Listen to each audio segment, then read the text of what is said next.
చెప్పిన రోజు ఫోను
ఇది బాగుంటుందని చెప్పించిండు. నేను ఒక్కడే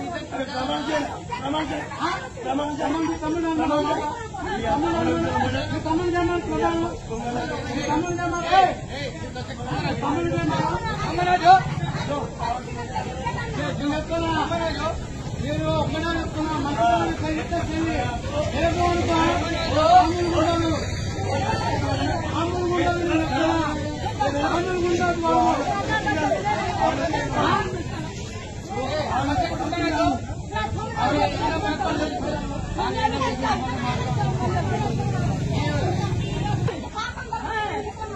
మాట్లాడు మరి మాట్లాడు మరి ಅದು ಬ್ಯಾಟ್ ಪಟ್ಕೊಂಡು ಕೊಟ್ಟಾಗ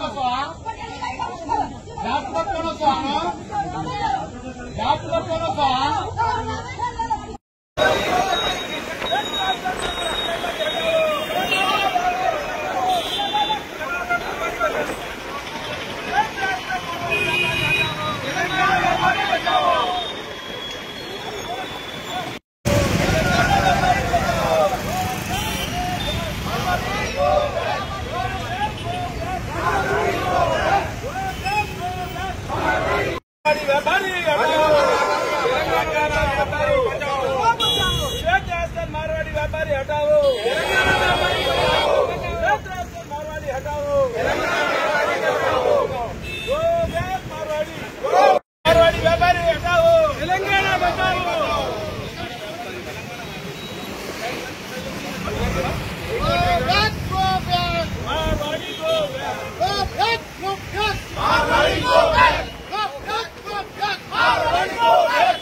గత వారం రోజులకి జరుగుతున్న పరిణామాలని మనం చూస్తున్నాం.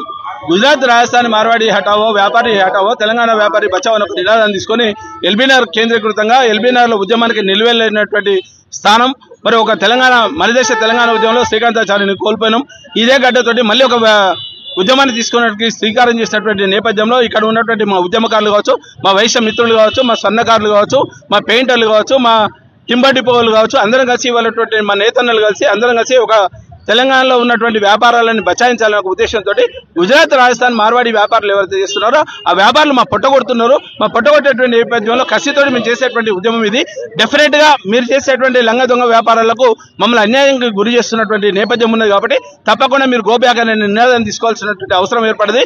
ఆర్థిక విధ్వంసం చేస్తున్నారు మీరు పూర్తి స్థాయిలో. తెలంగాణ ఉద్యమానికి దీనికి చాలా బాగా భేదం ఉన్నది. కానీ తెలంగాణ ఉద్యమంలో ఏం చేసినాం, రాజకీయపరమైనటువంటి భౌగోళికపరమైనటువంటి చర్యలు తీసుకున్నాం. మీరు వచ్చిన తర్వాత గుజరాత్ రాజస్థాన్ వచ్చిన తర్వాత 2017, 2018లో జీఎస్టీ తీసుకున్న తర్వాత భారతదేశం మొత్తంలో ఒకే చట్టం తీసుకున్న గూడ్స్ సర్వీస్ ట్యాక్స్ తీసుకుని వచ్చిన నేపథ్యంలో సరళీకృత విధానం వచ్చిన తర్వాత ఎఫ్డీఐలు వచ్చిన తర్వాత విచ్చలవిడిగా మాటలు వచ్చినాయి. ఇవాళ మా దగ్గర ఉన్నటువంటి పక్కనటువంటి తెలంగాణలో ఉన్నటువంటి వైశ్యులు కిరాణా వృత్తి మీద ఆధారపడినటువంటి నేపథ్యం ఉన్నది. ఇదే కిరాణా వృత్తం విధ్వంసమైంది. ఈ రోజు ఉన్నటువంటి స్వర్ణకాలు విధ్వంసమైంది, నేతన్నలు విధ్వంసమైంది. మా దగ్గర ఉన్నటువంటి పోచంపల్లి కావచ్చు, సిరిసిల్ల కావచ్చు, గద్వాన కావచ్చు, నేతన్నల పరిస్థితి దయనీయమైన పరిస్థితి. మేము గుజరాత్కి వెళ్ళి సూరత్కి వెళ్ళి తీసుకొచ్చినటువంటి నేపథ్యం ఉన్నది. మరి ఎక్కడ చేయాలి?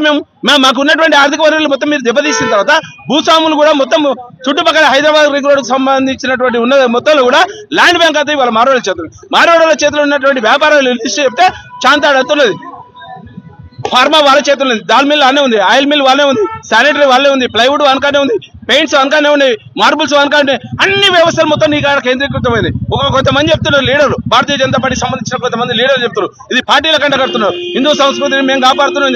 హిందూ సంస్కృతి మేము వారసులం కాదా? మేము కూడా వారసులం కదా. హిందూ సంస్కృతిని కాపాడే దాంట్లో మేము బొట్టు పెట్టుకోవడం, గుడి పోతున్నాం, మేము చందాలు ఇస్తున్నాం. మీరు ఎవరైనా వైశ్యులకు సంబంధించినటువంటి గుళ్ళకు మీరు ఎక్కడైనా చందాలు ఇస్తారా? మీ సంస్కృతి మొత్తం పాటు చేస్తారు. మీరు ఎవరైనా కడితే జైన్ మందిరం కడతారు తప్ప వేరే పోచమ్మ కూడా, మైసమ్మ కూడా, ఉపలమ్మ కూడా మా గ్రామ దేవతలు ఉన్నారు. 3 కోట్ల గ్రామ దేవతలు ఉన్నారు. ఏ ఒక్క గుడి కన్నా ఎవరైనా జైన్ కానీ మార్వాడి కానీ ఏమైనా చందాలు ఇచ్చినటువంటి నేపథ్యం ఉందా? ఎవరైనా గుడికి వస్తాడా?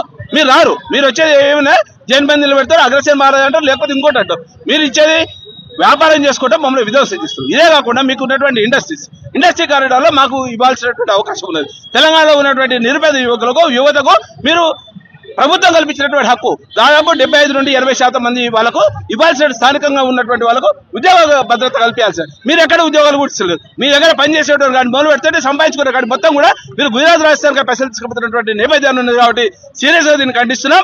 ఈ ఉద్యమం ఇక్కడితో ఆగదు. ఇది నాంది ప్రస్తావన ఎల్బీనగర్ పూర్తి స్థాయిలో తెలంగాణ రాష్ట్ర వ్యాప్తంగా ఎక్కడ కూడా మీరు మార్వాడీస్ కనుక వచ్చి వ్యాపారాలు చేస్తే మాత్రం గ్రామాల్లో తరలి కొట్టేదాకా ఆ పిలుపునిస్తున్నాం. ఇదే వేదిక ద్వారా పిలుపునిస్తున్నాం. వైశ్య వికాస్ వేదిక చైర్మన్ గా చెప్తున్నా, తెలంగాణలో ఉన్నటువంటి బక్క చిక్కినటువంటి వైశ్యులు చాలా మంది నిరుపేద వైశ్యులు మా అస్తిత్వం కోల్పోతున్నాం, మా వ్యాపారాలు కోల్పోయినాం. కాబట్టి వైశ్య సమాజం కూడా మేల్కొంటది. వైశ్య సమాజం కూడా పూర్తిగా వ్యతిరేకిస్తుంది. వైశ్యులుగా ఉండొచ్చు, అగర్వాల్ వైశ్యులుగా ఉండొచ్చు, రస్తేగా ఉండొచ్చు, మార్వాడీస్ ఉండొచ్చు. కానీ మీకు మాకు చాలా తేడా ఉంది. మీకు మాకు ఎలాంటి పొత్తు లేవు. కంచం పొత్తు లేదు, మంచం పొత్తు లేదు, ఇయ్యం పొత్తు లేదు, ఎలాంటి పొత్తు లేవు. కనీసం మీరు మా అమ్మవారి కూడా మీరు గుర్తించారు. కన్యకా పరమేశ్వర దేవతకి ఎక్కడైనా మీరు పూజించారా? లేరు. మీరు పెట్టుకుంటే ఉదాహరణకు ఇక్కడ మన ఏరియాలో తీసుకుంటే సంగీ టెంపుల్ అంటారు కానీ వెంకటేశ్వర స్వామి టెంపుల్ అన్నారు. మరి సంగీ టెంపుల్ కట్టినప్పుడు నేపథ్యంలో గిరీశాన్ని వైశ్యుడు అని చెప్పి క్లెయిమ్ చేసినటువంటి నేపథ్యంలో మరి అక్కడ వైశ్య టెంపుల్ కట్టాలి, కన్యకా పరమేశ్వర టెంపుల్ కట్టాలి. 102 గోత్రాలకు సంబంధించినటువంటి వాసే మత సాక్షిగా చెప్తున్నా, వైశ్య వికాస వేదిక నుండి చెప్తున్నా. డెఫినెట్ గా ఈ వ్యాపారాలన్నీ అడ్డుకట్టేసే విధంగా పని చేయకపోతే మాత్రం తప్పకుండా ఉద్యమాన్ని ఉధృతం చేస్తాం. మాకు కలిసేటువంటి ఉత్పత్తి కులాలు అవుతున్నాయో స్వర్ణకారులు కావచ్చు, వడ్రంగులు కావచ్చు, అందులో ఉన్నటువంటి 5 విశ్వకర్మలు కావచ్చు, నేతన్నలు కావచ్చు, వృత్తిపరంగా పనిచేసేటువంటి అందరినీ కలుపుకొని పోయి ఈ ఉద్యమాన్ని సీరియస్ గా తీసుకొని మీరు చేసేటువంటి లంగా దందాలు, దొంగ దందాలని అరికట్టేదాంట్లో మేము ఉంటాం. ఒక మిత్రుడు మాట్లాడినా అంటే మాకు కూడా కొంత సంస్కారం కుసంస్కారం మాట్లాడి తెలంగాణలో ఉన్నటువంటి వాడు 1000 రూపాయలు వస్తే తాగిపోతాడు. ఎస్, తాగిపోతాం, మేము ట్యాక్స్ కడుతున్నాం, అది మా పర్సనల్ ఎజెండా కావచ్చు. మేము తాగిపడినా మీ ఇళ్ళలో వంతలేం, మేము మా ఇంటికానే పడుకుంటాం. జాగ్రత్తగా మాట్లాడాల్సిన అవసరం ఉన్నది. మేము మాట్లాడాలనుకుంటే మీరు ఎవరు కూడా మిగిలడు. తెలంగాణ ఉద్యమాన్ని నిజాం వ్యతిరేకంగా పోరాటం చేసినాము, భూస్వాములకు వ్యతిరేకంగా, రజాకాలకు వ్యతిరేకంగా పోరాటం చేసినటువంటి తెలంగాణ గడ్డ ఇది. ఈ తెలంగాణ గడ్డ మీద ఉద్యమాలు మాకు కొత్త కాదు. ఎవరిని ఎక్కడ పంపాలో మాకు బాగా తెలిసినటువంటి నేపథ్యం ఉన్నది. ఏ ఉద్యమం ఎట్లా చేస్తే చక్కగా అయితే మీ ఎమ్మడి ఎవడు ఉన్నాడో ఆర్థిక పరంగా మీరు ఉన్నారని మీరు అనుకుంటే మాత్రం తప్పు. ఆర్థికం ఎప్పుడు పనికిరాదు. ఒకవేళ కడుపు కాలినోడికి కనుక రోడ్డు ఎక్కితే ఎంతకైనా తెగిస్తారని చెప్పి చెప్తారు.